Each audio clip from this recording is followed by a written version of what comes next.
13 anyos ako lumaban sa kalaban ng gobyerno. 13 anyos. Ngayon, senior citizen na ako. Ang kalaban natin ngayon ay nasa loob ng gobyerno. Mabuhay tayong lahat! Mabuhay! Sigaw tayo, mabuhay! Laban tayo! Mahina ang boses! Laban tayo! Mabuhay ang kapwa ko vloggers! Mabuhay ang kapwa ko vloggers!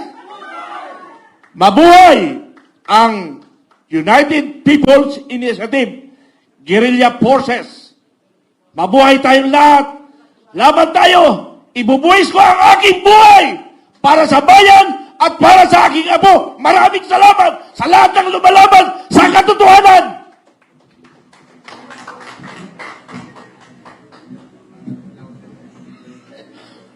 Yeah, buddy!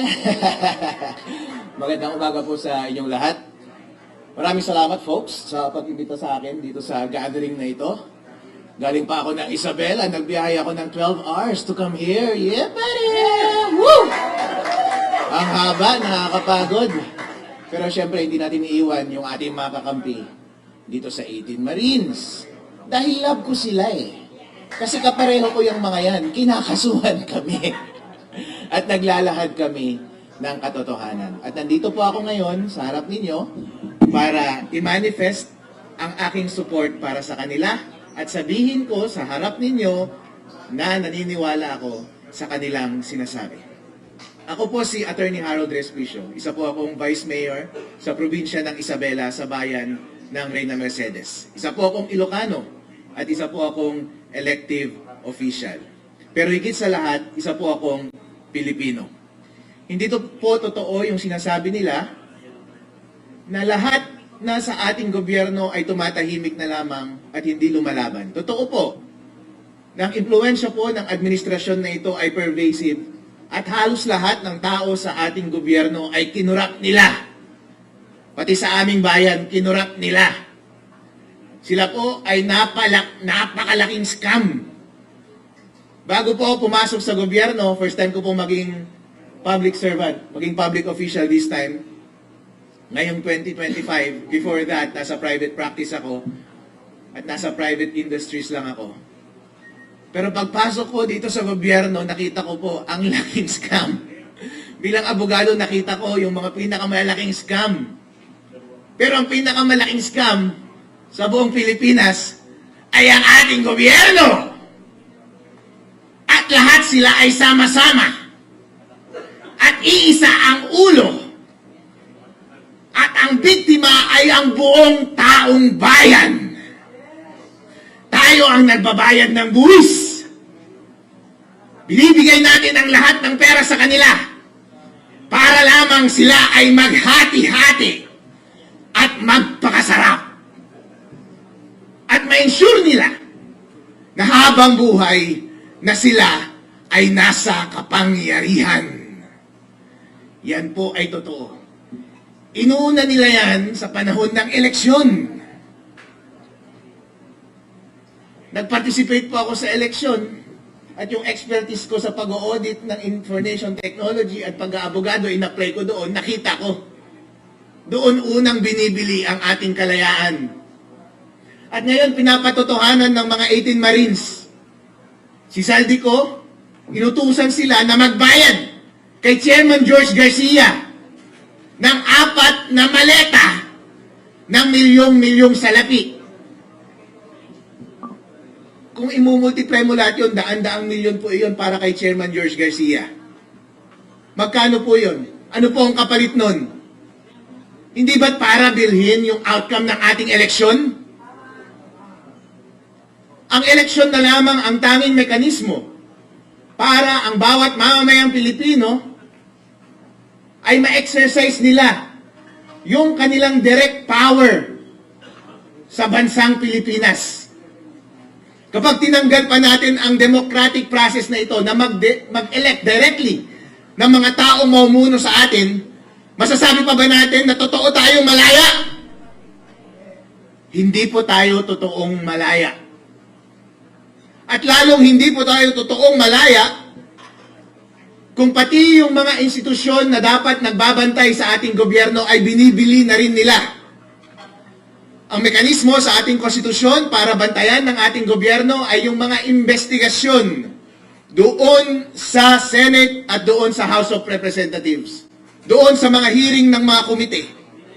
Pero nabigyan ba sila ng mga envelope? Nabigyan po. Kapag yung magbabantay sa ating gobyerno ay nababayaran natin, matasabi ba natin sa ating sarili na totoo tayong malaya? Hindi po. Ganon din po sa ating judiciary. Marami ang sinasabi na sa kanila ay nababayaran.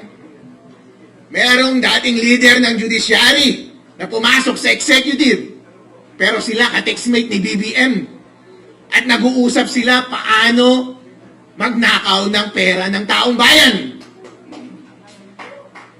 Kung lahat ng ating independent institutions na ito ay magkakasama na, kasama na sila sa scam, totoo pa bang malaya tayo? Hindi po tayo malaya, mga kapatid.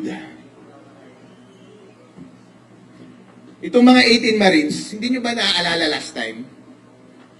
Noong ginagawa nilang scapegoat si Zaldico, di ba sinasabi nila na, uy, si Zaldico, bakit 18 Marines ang iyong mga bodyguard? Ang dami-dami, 18 na 18 Marines. Di ba ibig sabihin, binibigyan nyo ng credibility yung 18 Marines na yun, the fact na meron siyang hawak na 18 Marines? Pero nung lumabas yung mga 18 Marines, at sinabi nilang totoo na kami ang nagde-deliver in behalf of Zaldico, laban! Papunta yung pera dito kay Romualdez at mga congressman, senador, Comelec, kila Trillanes. Ngayon, ayaw nyo na silang paniwalaan? Ano ba talaga, mga bossing? Kapag against na sa inyo yung narrative, noong bumaliktad na sa inyo yung narrative, biglang ayaw nyo na silang paniwalaan. Pero nung ibinubuhos ninyo yung scapegoat kay Zaldico, grabe! Binibigyan nyo ng credibility na puro Marines yung bodyguard niya.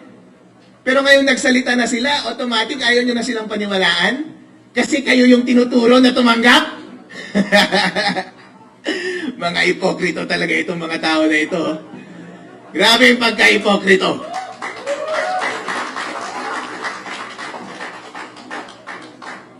Ngayon ako ay lumalabas dito dahil obligasyon po natin na kahit ano ang kulay natin. Dahil sa totoo lang po, wala namang sumusuporta sa akin. Although makikita nyo ngayon, naka-align ko yung mga Sara Duterte. Kasi kami lang naman ang lumalaban. Kasi yung mga makakaliwa, mga pink, mga dilawan, tumanggapin pala ng pera, mga walang iya! Kaya pala tahimik tong mga to eh. Noong unang naglalabas ako ng mga issue sa Comelec, kayo pa ang mga kasama ko eh. Lahat ng mga aktibidad po, nag-iimbita sa akin. Kaya nandito rin ako, naiimbitahan ako. Sumasama po ako. Dahil wala akong pinagkakautangan. Wala akong utang na loob. Wala akong alignment. Ang alignment ko lang katotohanan at tama. Kaya nag-a-attend ako parati. Para matigil ang kasamaan at pagnanakaw sa ating bansa. Pero na-observan ko parang, bakit yung kabilang side walang masyadong activity? Walang activity masyado. Napapadalas tuloy, napapansin nila, bakit Harold parang dito ka sa opposition na sasama parati? Eh sila lang yung may activity eh, nalaban sa gobyerno.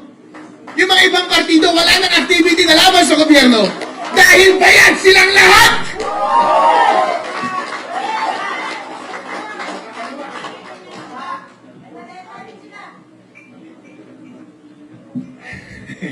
Ngayon po, may pagkakataon po tayo na ipagpatuloy ang laban.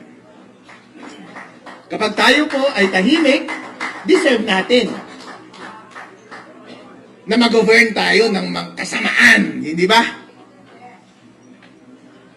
At ganun din actually kapag rinefuse natin na mamuno, deserve natin na mag-govern tayo ng mga mas bobo, ng mga kurap, at magnanakaw sa ating bansa. Kaya mahalaga na tayo ay magsalita na mag-participate at i-take up natin yung responsibility na pamunuan ng tama ang ating bansa. Kaya tama yung ginawa ni Sarah nung mag-announce siya as president.